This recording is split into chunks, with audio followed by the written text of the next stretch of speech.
Hello, everyone, and welcome to my presentation. This talk is going to be about software composition analysis 101, knowing what's inside your apps. My name is Magno Logan, and I work for Trend Micro Research. Okay, so just a little bit about myself before we begin. I'm an information security specialist at Trend Micro, where I do cloud and container security research. I'm also an application security and DevSecOps practitioner, working with application security since 2011. And I've deployed multiple application solution tools such as SaaS, DaaS, and software composition analysis on many organizations. I also have a personal blog here at katanasec.com, where I publish some articles at least once a month. Those are also my social network there, everything at Magno Logan. Okay, so what is the agenda for this talk, right? So it's a software composition analysis 101. So it's a beginner talk on software composition analysis and what it means, right?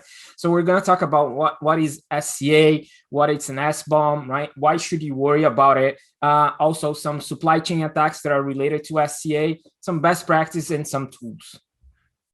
And at the end, I also try to do a quick demo of how that would work in your scenario. Okay, so yeah, SCA, right, software composition analysis, and it has many different names as well as library analysis, third-party dependency, or open source security. What does that mean? If you haven't heard about it, it's a solution that application security teams are using to understand the components of their software, understand their version, and understand if there are any public known vulnerability on those components, right? And make sure that they secure those and keep them up to date. So SCA is aimed at providing open source software with governance, security, and also provenance, right? So that's also a big thing here. So understand where those third-party software are coming from, right? If they have been tampered with, if someone has compromised the repository of that developer or of that library that you're using. So that's very important here. And another acronym related to the software composition analysis is SBOM, right? Software Bill of Materials. And I'm gonna talk about that in the next few slides. So to understand, to do software composition analysis properly, usually tools and organizations, they need at least three things, right? They need an application manifest, which gives instructions on how the software should work, right? They need the dependency metadata, which is the metadata related to the dependencies in the code. And they also need the vulnerability data sources, which is a database of vulnerability information like NVD, right? It can be private or a public data source. One thing to note here that's very important on SCA is that not all open source vulnerabilities, right? Security vulnerabilities are published or get a CVE, right? So it's not like a regular vulnerability disclosure process where you go to MITRE, you get a CVE ID and you publish and all that stuff. Sometimes that doesn't happen because those vulnerabilities can be found by developers and by contributors of the open source tool and open source community, and they usually just get an issue on their GitHub and they get fixed and that's it. So that's very important to understand that, because that's going to give you information on the quality of those tools, right? If a tool only looks at NVD, it might not be enough for you to find all the vulnerabilities in your code and your libraries. Okay, so what is like a bill of material, right? I talked about SBOM, software bill of materials, but what is a bill of materials? Basically, as a template here that I have on this slide, it's a list of materials that make up a product, make up an order, right? So here you have different products, different quantities, manufacturers, models, suppliers, and all that stuff. The same thing applies to the software bill of materials, right? So that you have a similar process here. So it's a list of components in a piece of software, right? It's usually software is usually made out of open source and sometimes commercial components, right? So you need to understand from these components, what version are you using, if that version is up to date, if that version of that library doesn't have any public known vulnerability. And so that creates the ASBOM, that bill of materials that creates your software, your product. So it also describes the components in a product, right? And it's very similar to ingredients, a list of ingredients in a packaged food, right? So you have like the ingredients there. The SBOM has even more than that, not just the ingredients, but usually have the quantities, like the versions, right? And also might have the provenance. Where does this library or these dependencies coming from? Okay. So you have to create some SBOMs. You have some standards and some resources. The first one here, Cyclone DX, is a lightweight software bill of materials standard, right? It just joined OWASP, right? The Open Web Application Security Project recently. So that's good to know. You also have SPDX, which is another open standard for communicating software bill of material information, which belongs to the Linux Foundation, which is also very well used. And you also have dependency track, which is another project from OWASP, allows you to use those software bill of materials to identify and reduce risk in the software supply chain, right? So you can monitor what are your dependencies and if they have any known issues, right? Okay. So why should you worry, right? Why should I worry about dependencies, right? It's not code that's being created by my developers, not code being created by my organization, right? Yeah, that's true, but you're using it, right? You're relying on it, and therefore your applications, your security relies on it as well. So it is a dependency, and it's a point of failure on your security approach, application security approach on your organization, right? So here, a report done by Synopsys this year, I think last year actually, was published that 84% of code bases had at least one vulnerability, right?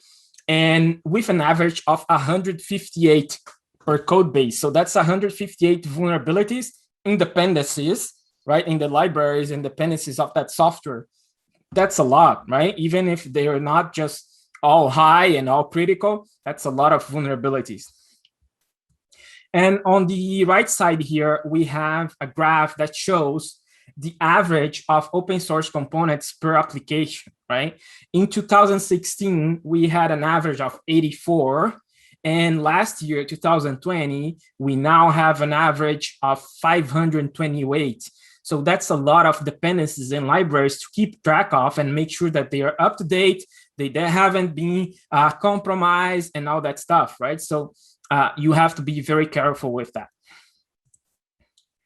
Also, from this report from SNCC, the State of Open Source Security Report published last year, you can see the number of packages created by the ecosystem per year. And we can clearly see here by the graph that NPM has a lot of packages, a lot of libraries that are created every year. So that's a huge dependence there and a huge problem if you want to use those libraries in your code, right? It's also a huge responsibility as well. And here I have the code cocktail, which was presented by Mark Curphey, which was also one of the founders of OWASP. And in 2018, he presented this code cocktail where it shows that like almost 90% of your code is open source, right? So you have open source code down at the bottom here, which are usually like the frameworks that you use, right? And then you have the custom code, which is actually the one that your developers create, your developers write for your application. And on the top here, you have the libraries, the dependencies, right? And then on those dependencies, you have direct and indirect dependencies, right? Or transient dependencies, which are usually the hardest problem to mitigate, because it's a dependency that depends on another dependency, right? So what can we do here, right? And that affects not just applications, but also Docker images, right? So you have to be very careful with those libraries and direct and indirect dependencies. And your solution for SCA should be aware of that and understand that maybe you need to update another library to cover and mitigate that issue of another dependency. So why is that important, right? I showed you why should you worry, and now I'm going to show you why is that important, right? So one of the main reasons here, if you work in application security, you probably heard about OWASP, right? And if you heard about OWASP, you probably heard about the top 10, OWASP top 10, right? And as we can see here in the A9, since 2000, the OWASP version 2013, and now on the latest version 2017, using components with non-vulnerabilities, A9 is one of the most common security risks of web applications, right? So we've seen this before with the Equifax hack, which was compromised by a library on the Apache struts, right, a few years ago, and that keeps happening. Right? So if there is this, if you're using open source components in your applications, which most of you are, I'm assuming, then you need to be aware of that. And that's one of the risks on your application that you need to mitigate. Here is just an example, right? Comparing a software supply chain with a traditional supply chain. This is a diagram from a company called Conviso back in Brazil, which I used to work for years ago. And they did a comparison, which is very interesting to know and to understand what is the traditional supply chain and the software supply chain, right? So you have your open source, you have your source code and your dependencies, you have your build systems, right? Your CI/CD and your engineers.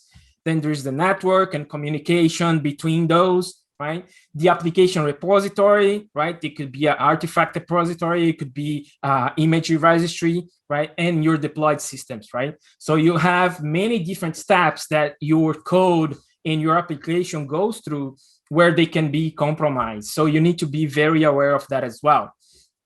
So what we did, I'm also part of the CNCF security tag team, so technical advisory group. And we have a list, right, of supply chain compromises, a catalog since 2003, right? So the latest ones, 2021 and 2020, shows all the compromises that happen that are related to supply chain and sometimes either the source code, libraries, third-party dependencies, or dev tooling as well. So this is important for you to understand how those previous attacks happen and how to protect against new ones. This is the link of this list. There is more there because I couldn't add to the slides here. So feel free to take a look. And if you have any questions, feel free to reach out. Here is the software supply chain white paper, which was created also by the CNCF tag security or security tag team. It was released this year, I think in May, so a few months ago. It has a bunch of information on how to secure your source code, securing the materials, the build pipelines. I highly recommend. I was one of the authors and reviewers of this white paper. I highly recommend you take a look with more, a lot of in-depth and technical information on how to protect not just your libraries, but your whole build and your development pipeline as well. Also, supply chain attacks in the age of cloud computing, they can happen in different ways, different scenarios, right? We've seen the SolarWinds attack, we've seen the CodeCov issue and compromise as well, and even the Linux kernel issue recently with the University of Minnesota, right? So it's different ways that attackers can try to compromise systems and inject malicious code in your application, right? In this paper here that we published last year about supply chain attacks on the age of cloud computing, it shows the possibility of attackers compromising the developers' machines and their IDEs, either if they're using their own computer, right, and compromising their own machines, or if they're using cloud IDEs such as AWS Cloud9 and VS Code and other stuff online, right? So if they have kind of a VDI setup, then there's some issues and some security vulnerabilities that you need to be aware, where an attacker is able to compromise those environments and then through that compromise your source code and your application as well. Another thing that was published recently, it was the US executive order, right? The EO, were published last month. And the section, there is one whole section dedicated to the software supply chain security and also software composition analysis in general, right? So one of the items there of section 4, it says explicitly that you need to maintain, right, the US government and all the public organizations of the United States need to maintain accurate and up-to-date data, provenance of software code or components, and controls on internal and third-party software, right? So you need to make sure that you have the most up-to-date libraries, that you know where you're downloading those libraries from, and that you're checking those libraries, right? Checking their hashes to make sure that they have the proper integrity, they haven't been tampered with, right? And maintain that. And so it seems kind of basic to us, but it's very important as the application grows and software becomes more complex, it becomes harder and harder for an organization to do that, right? Especially public organizations that sometimes don't have enough resources and budget to use the proper tools and have enough dedicated people to do that. So here's just some examples on tools that you can use. Just a few lists here. That's not an extensive list. You can look more resources online. But the ones that you can start with, if you don't have enough resources and budget, right? There is the OWASP dependency check, which is also was also created by OWASP, and it's free and open source. And you also have the retired.js, which checks your JS libraries, JavaScript libraries, for any library that can be outdated or vulnerable. Besides that, you have Snyk, right? We're at the DevSecCon. It's a Snyk conference, and Snyk is free for open source, right? So you can use that you can use Snyk to connect to your GitHub repository, and you can scan any repository that you have that's public, that's open source, right? Using that Snyk technology, we also have the open source security by Trend Micro, which ties together into our Cloudland platform, and that's the one that I'm going to demo in a bit. And there is also Veracode and Black Duck and other tools as well. Okay, so this is the demo time. I hope I still have enough time for doing the demo.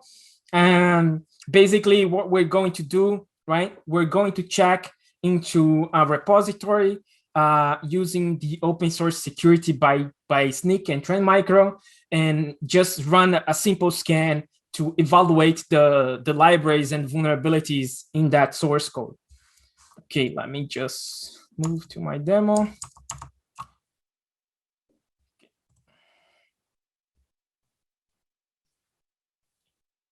So here we have the open source security by Snyk at the Trend Micro Cloud One platform.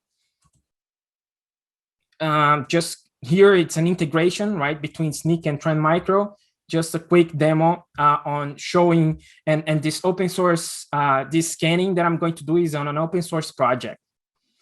So let me add a new one.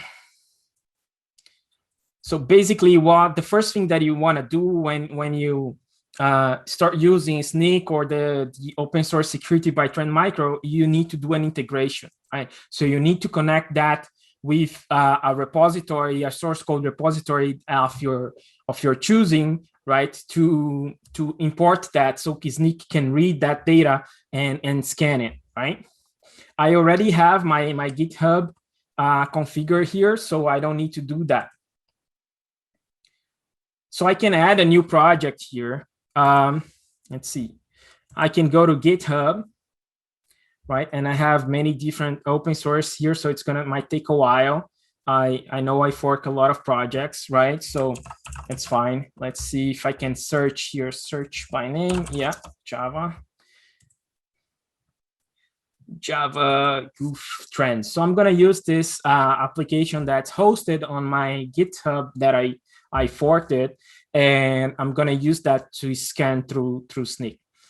Here, if you have custom locations, right, it's going to the tool is going to look for the file where it talks about the dependency metadata, right, which libraries and versions you have in your code, and it needs to run. So it's going to check for that. If it's not a default location, then you can add that here. But since that's default, I'm going to use that and just add select repository here.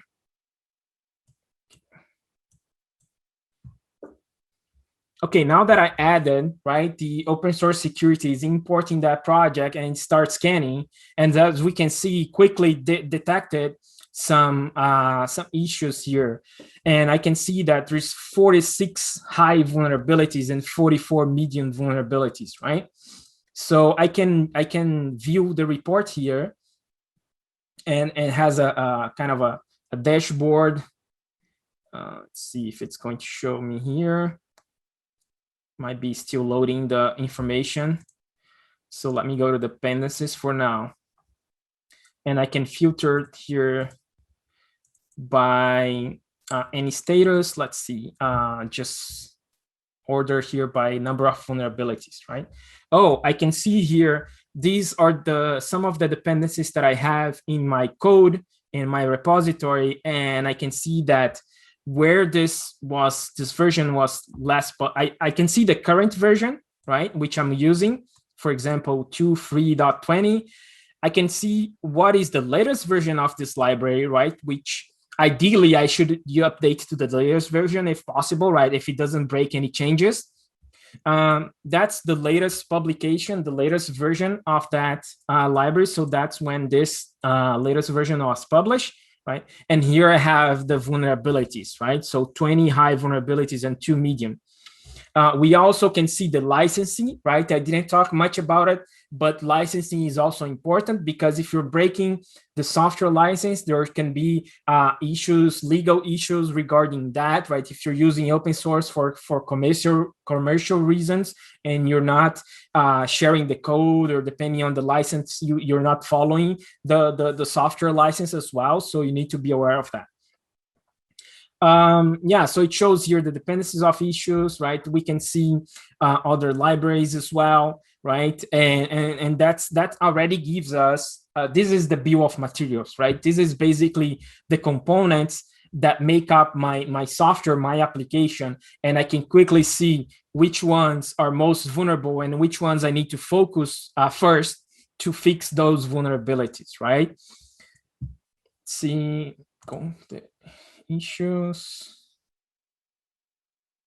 No issues here. Let's see if there's any licensing issues. Let's see. No major. I think just one mediums here, like dependencies, not much. Let me go back to the dashboard. Let's see if that's loading.